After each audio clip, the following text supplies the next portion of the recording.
Hello guys, আজ আমি আমার ঘরের সামনেই একটা কুমড়ো গাছের ছবি দেখাবো। দেখে তোমরা বলবে কেমন কুমড়ো গাছটা হয়েছে।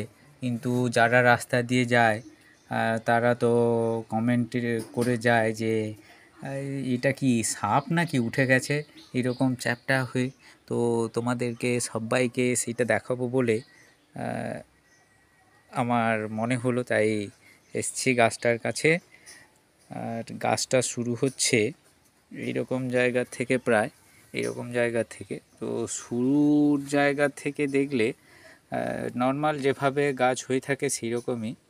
এইরকম জায়গা থেকে যদি দেখি তাহলে এটা নর্মাল যেভাবে গাছ হয়ে থাকে এবার এরকম নর্মালি চলে গেছে। আর আসল যে রহস্য সেইটা আমরা একটু এগিয়ে গেলে দেখতে পাবো। কিন্তু এইরকম জায়গা দিয়ে গেছে, এইরকম জায়গা দিয়ে বেয়ে যাচ্ছে, এটা নর্মাল যেভাবে সবার ঘরেই হয়ে থাকে। আর যে আশ্চর্য জিনিসের কথা বলছি সেই জিনিসটা অন্ততপক্ষে আমি তো দেখিনি, তাই জন্য একটু ভিডিও করলাম। তো এইবার এসছি এবার রহস্যটা শুরু হচ্ছে এই রকম জায়গা থেকে। এইরকম জায়গা থেকে একটু খেয়াল করলেই দেখতে পাবে আগেরগুলো যেমন গোল ছিল, এবার এই রকম জায়গা থেকে বেশ চ্যাপ্টা চওড়া হয়ে গেল। আমরা দেখছি এইরকম, এই যে এইরকম জায়গা থেকে বেশ চওড়া হয়ে গেছে, চওড়া হয়ে বেয়ে আসছে এইরকম।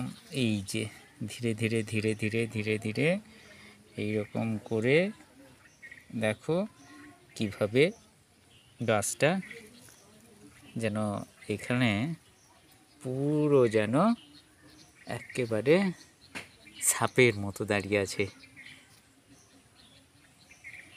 এইটা এরকম দাঁড়িয়েই থাকে, রাস্তা দিয়ে যারা যায় তারা তো বলে যে কি এইটা কী গাছ, এইরকম কুমড়ো গাছ, অদ্ভুত তো, যেন সাপ দাঁড়িয়ে আছে। সেইটা তোমাদের সাথে শেয়ার করব বলে ভিডিওটা করলাম। তো নিশ্চিত হয়তো কারুর না কারুর নজরে তো আসবেই। অন্য কোথাও যদি কেউ দেখে থাকো নিশ্চিত আমার কমেন্টে নিশ্চিত জানিও। আর এই গাছটা সত্যি যারা কমেন্ট করে রাস্তা দিয়ে চলে যায় তাদের কথাটা ঠিক কিনা যে সাপের মতো, সেটা কিন্তু কমেন্টে জানিও। বাই।